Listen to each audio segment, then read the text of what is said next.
Hi guys! Maganda na ang ato karsada. O diba? Maganda na. Hi!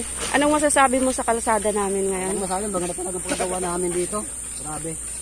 Yung sa kanila si Purman, ang mga gawa ni Purman dyan.